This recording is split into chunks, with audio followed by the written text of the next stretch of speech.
I'd like to start by introducing our first speaker, who is Donna Bell. Donna is the Director of Mental Health, Learning Disability, Neurodiversity and Dementia at the Scottish Government. She's previously led on a number of Scottish Government policy areas, such as police, improvement, attainment and well-being, learning, early years and youth, justice, and so on. She doesn't look old enough to have done all that, but...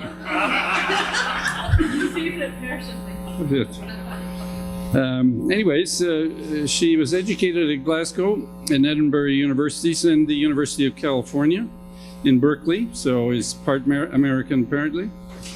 And initially worked in financial services before joining the Scottish Government in 2002.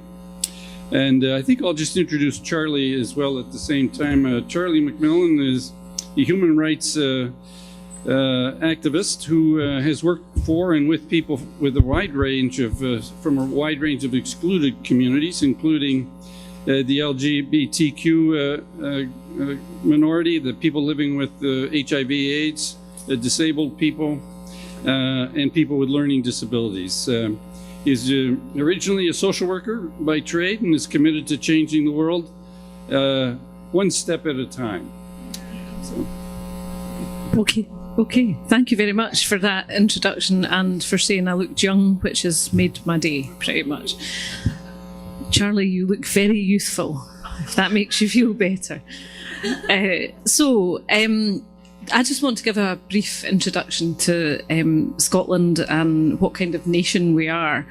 I'll give you a bit of recent history about where we've been with learning disability policy, some of the challenges, and then Charlie will take us into the work that he's doing just now. So we're a relatively small nation, Scotland. We have a population of about 5.5 million at the moment. We have very similar demography to other countries in that our population is ageing and our birth rate is quite low. We have our own parliament. We have our own legal system. We are one of 4 nations that make up the United Kingdom, but we have quite a lot of devolved powers, health and social care, education, etc. So we make our own law and our own policy about some very fundamental subjects that influence our policy, particularly on learning disability and inclusion. We're a progressive nation, and I was listening with interest to the Nordic Council work. I suspect we will shortly be trying, good shout, thank you. We'll no doubt shortly be trying to join the Nordic Council and engaging with quite a lot of the work that they're doing. Certainly we feel very aligned to that type of progressive environment. We have our national performance framework, which outlines that, and it's really based on inclusion and inclusive growth. Now, this is something that our government subscribes to, and all our policies are focused on delivering on this national performance framework, which is about all our people, and well-being is at the heart of that. Our First Minister recently did a TED talk on being a well-being nation, and we're part of a well-being governments alliance with New Zealand, as mentioned earlier, and Iceland. So the TED talk is worth a look if you have time.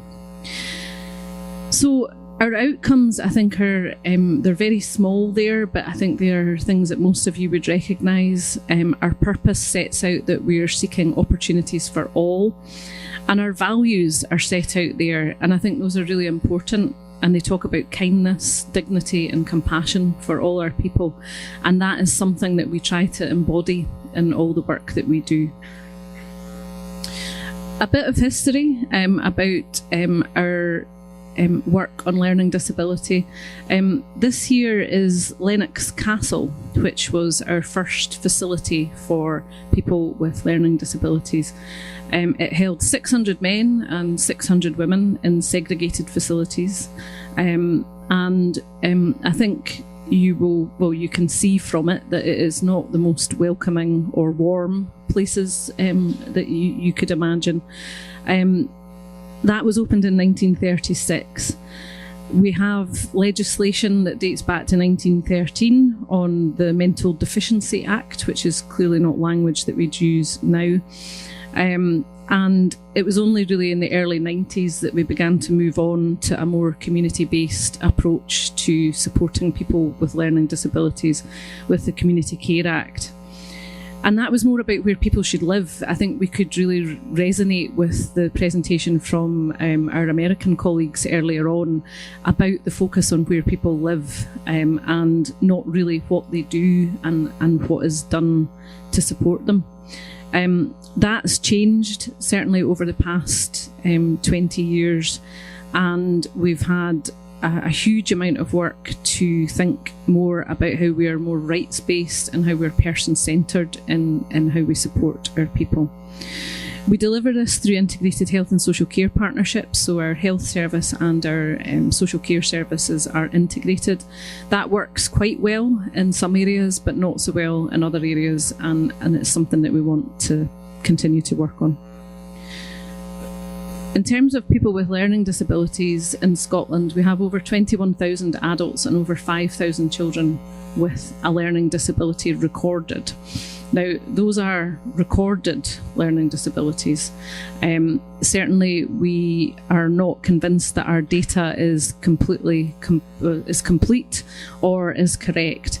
And we could estimate that there are over 100,000 people with a learning disability in Scotland not reflected in our current data sources. So there's still quite a lot of work to do there. In 2000, we published The Same As You, which was a review of learning disability support and services, and there was a 10-year programme associated with that. It was still very focused on the after effects of institutionalised care, rather than thinking about what we want to see for people with learning disabilities.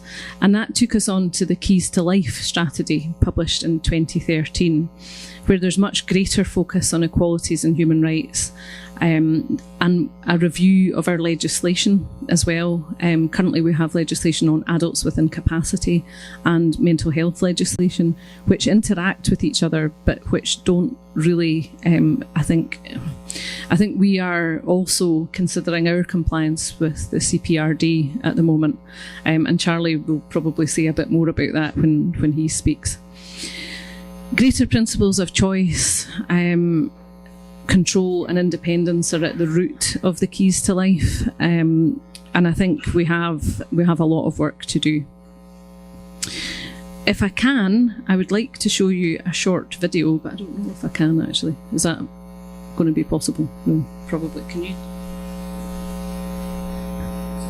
Can you do the video, or do I have to try and do it? I haven't got it up here. Yeah. I'm worried I'm going to break this again. I think maybe I'll just leave the video. What the video would show you is the people who were involved with learning disabilities in the development of Keys to Life, and really how they feel about our approach in Scotland, their levels of inclusion, and how they want to see Scotland develop with them as an active part of that. So I'll hand over to Charlie, and I'll try. Thanks, Donna. Right, I'll just chat. That's a dangerous thing to say to me. Thanks, Donna.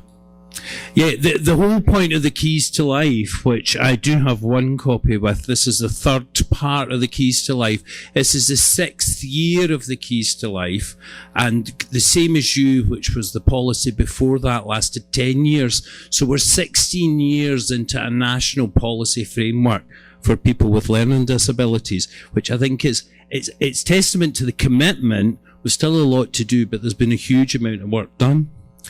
So bear with me, and I'll see. Yeah, I wonder where the best place to go is. Where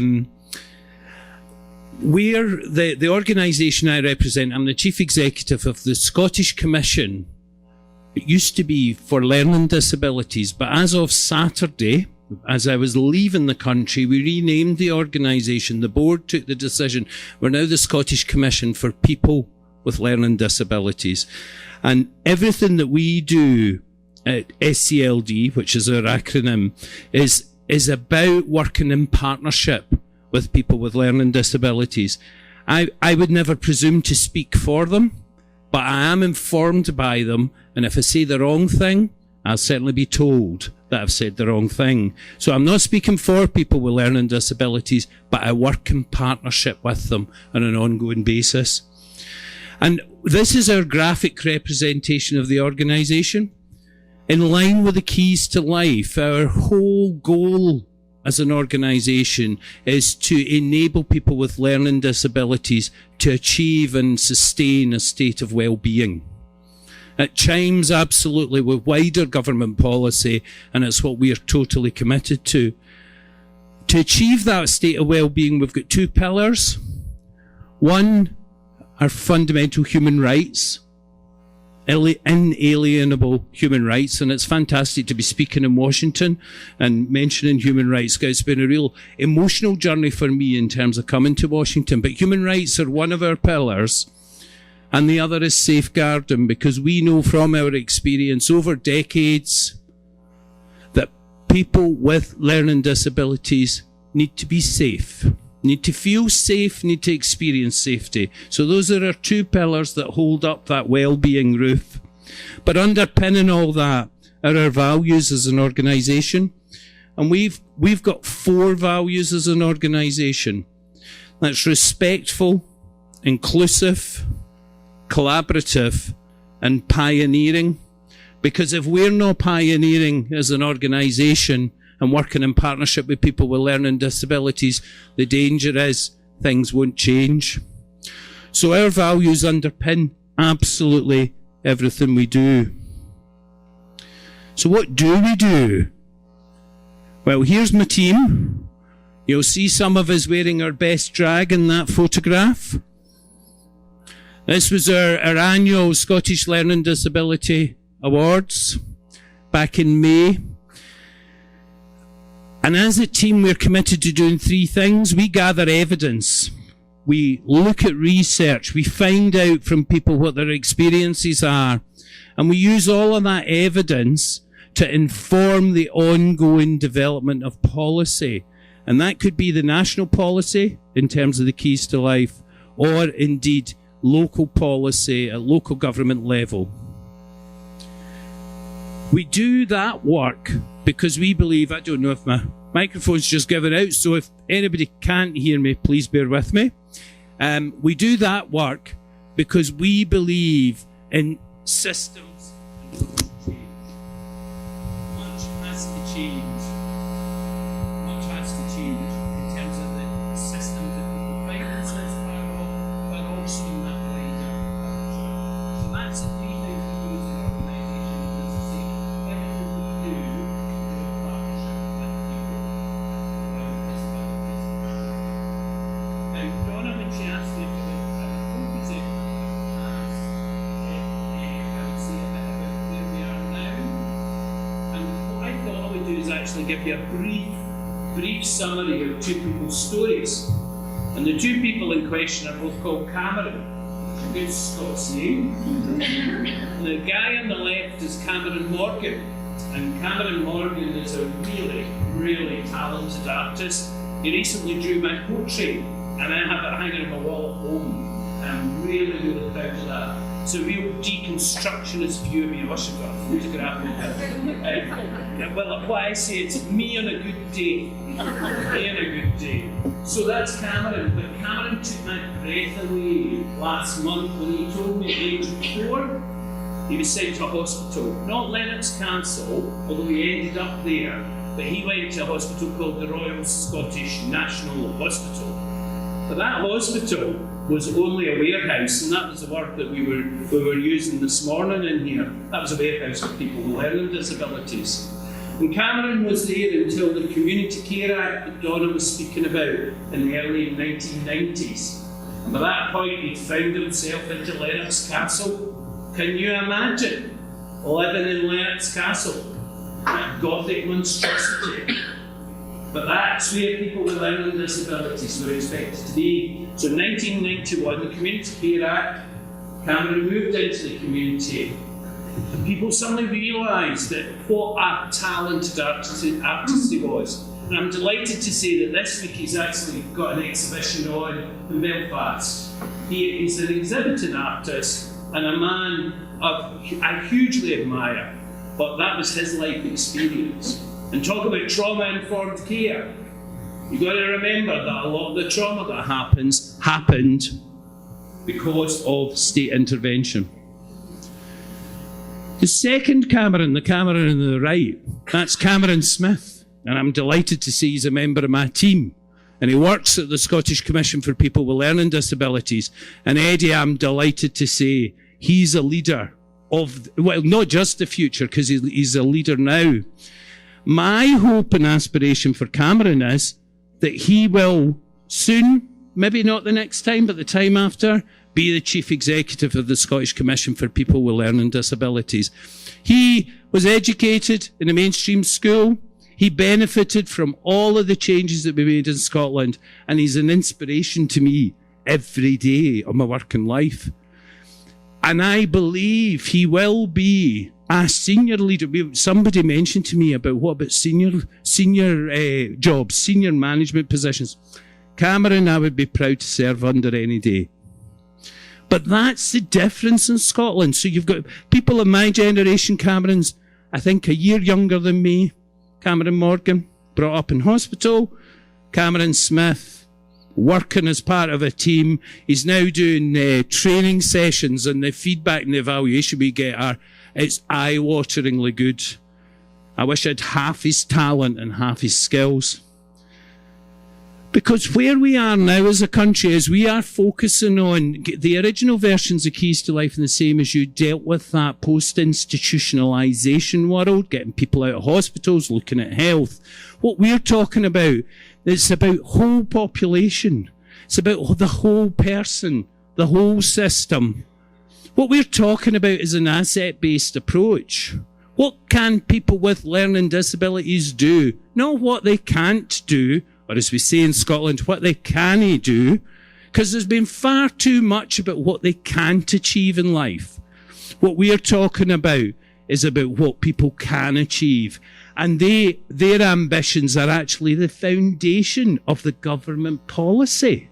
It takes a starting point from what they can achieve.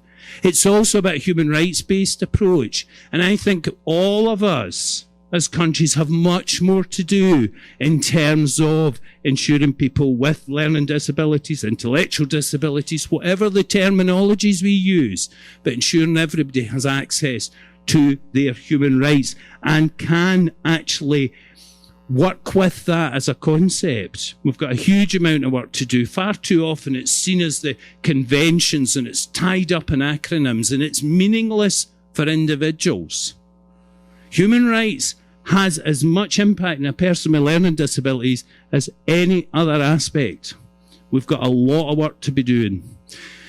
We're also absolutely about collaboration. And as I was saying, nothing that we do is not informed by people with learning disabilities, because without that, I might as well leave the stage and head home. I'm only a mouthpiece. I'm delighted that they want me to be their mouthpiece, but I am only a mouthpiece. So, where we are now in terms of a thematic policy approach, we've got 4 themes. Living. Unfortunately, the graphics don't work. They're all very gorgeous, actually, but they don't work very well. But within living, within the Keys to Life, we've 21 areas of work, because Donna likes to keep us busy. So we have 21 key areas of work, and I'll run through them for you. I won't give you any detail, but everything that I'm about to say has been spoken about. So, under living, we've got housing, independent living, choice and control, transport, family support, support for parents, Rachel, and relationships. Yeah. No, I've been listening to you all week. Honestly, parenting is so important, because at the moment, 40 to 60% of children whose parents have a learning disability are automatically admitted into looked after system. Wrong. How do we change that? So that's under living. Oh, and gender-based violence. Sorry, that's another commitment. And I heard what Greenland were saying. Very, very significant similarities there as well. Under learning, which is our second theme, we've got early years in play, access to play, additional support for learning, because in Scotland we've got a presumption of mainstreaming, but that presumption of mainstreaming will only work when people with learning disabilities are supported in the classrooms. So we've a lot of work to do to make sure, because mainstreaming absolutely, but what's the quality of the mainstreaming?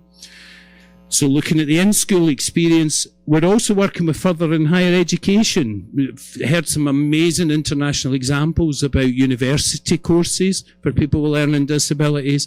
Absolutely committed to achieving that in Scotland as well. And firmly within learning transitions planning. Because a lot of my career's been spent in adult care, although I'm a childcare social worker to trade.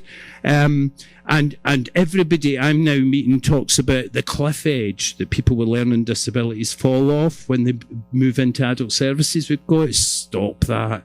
It's so pointless. But unfortunately in Scotland we've now got our childcare workers in one system, and we've got our adult workers in another system. Those kind of divisions are not helpful, so systems change is critical. Working, let me just give you the highlights. Raise expectations and challenge assumptions in work. Work with employers. I was delighted to hear about the Hilton this morning in the employment session. I wonder if the same's happening in the Hilton in Scotland, the number of Hiltons we've got. So we've got a lot of work to do there as well. We also need to give employers support so that people can get in work support. Develop a business case for employing people with learning disabilities. No, you don't employ people with learning disabilities because it makes you feel good. You do it because it's really good for the business. So we need to start helping people identify that business case. We've got an ongoing review of supported employment. Those themes have been covered today as well. And that transition from school to work. What do you want to be when you grow up? You know, that's what you can do. That's an asset-based approach. How do we make that happen for you? Well-being. My fourth theme, well-being. Annual health checks and health screening, because similar to some of the figures earlier, there's a 20-year gap in terms of early death for people with learning disabilities in Scotland from the general population.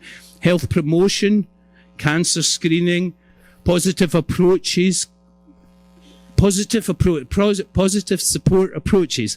We've got a huge ongoing dialogue about positive behavioural support. So we've been listening to the community and we're actually taking behaviour out of the terminology. So it's positive support, yeah? Because we have got to get away from the world where people believe it's okay to restrain people with learning disabilities.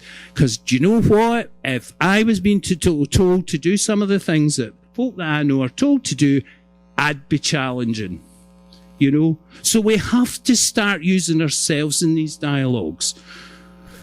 We're looking at self-directed support. We're looking at social security system. We've got a new social security system developing in Scotland. And it is a matter of great pride to me that it's absolutely based on the experience of people with learning disabilities who will tell you they have ended up with suicidal ideation because of their experience in the old system. And the new system being driven forward by the Scottish Government is inspiring in the engagement work that's being done. More power to their elbow. Finally, local learning disability strategies. We need to replicate all of the work that we do at a local level. And that's one of our key outcomes. So you can tell in a 2-year piece of work, 2-year strategy, it's hectic, but it's hugely, hugely affirming to see change. Future vision, embed the whole system approach to safeguarding rights. The UNCRPD is there. We need to translate that for people with learning disabilities and enable them to use that to get their rights met. Nationally and locally, we've got a huge amount of work to do to make sure, I think nationally, we're in a relatively good place. We've got 17 years of work. We've made some significant changes. Cameron Smith is testament to that, but we've got an awful lot more that we could do at the local level. Yeah, and we've got to make sure our local authorities and health and social care partnerships are fully committed. And also, and I couldn't finish without talking about this in terms of the week I've had, but meaningful leadership and self-advocacy. They're absolutely essential to everything that we do. I also had a video, and I'm really conscious I've probably spoken over, have I? But I'll see if it will play, but if it doesn't play, can I ask you to go to www.scld.org.uk. You will find on that website a treasure trove of information, including all of the videos, and Donna's video from the Keys to Life and our video. This is the shopping buddies. And it shows you, again, I think it's quite symptomatic of how far... Yeah, I'm not going to manage it. It's really, I'm really sorry, because the two people that are speaking are absolute stars. But basically, Shopping Buddies is a service set up and run by people with learning disabilities, where they go and they shop for older people in the community, then go back into the person's house, pack their cupboards, and make sure they have a wee cup of tea and a blether, which in Scotland is so important. A blether is a good chat. Well, I've been having plenty of blethers this week, Donna. So, ladies and gentlemen, Scotland's delighted to be part of the IIDL. I was so delighted to be asked to attend. We have made some real changes. We've got lots and lots of work to do, but we do it all because people with learning disabilities deserve to live their absolute best lives. So thank you.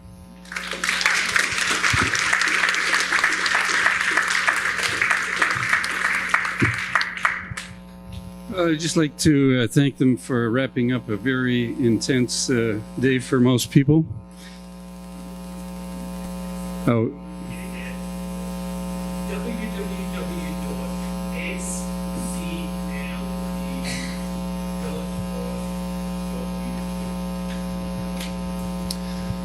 Just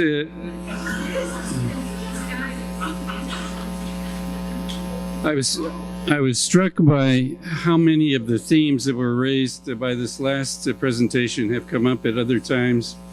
And that is, of course, a very good sign for the ability of us to collaborate, because so many of us are on the same page, so to speak, and have been working at these issues for a very long time. So I find it quite heartening, and just the terms being used, inclusion, the important role of values, well-being, the journey from institutions to the keys for life, or the good life, as some people call it, you know, and working in partnership, and the pillars of life was a good one too. A lot of life there in Scotland.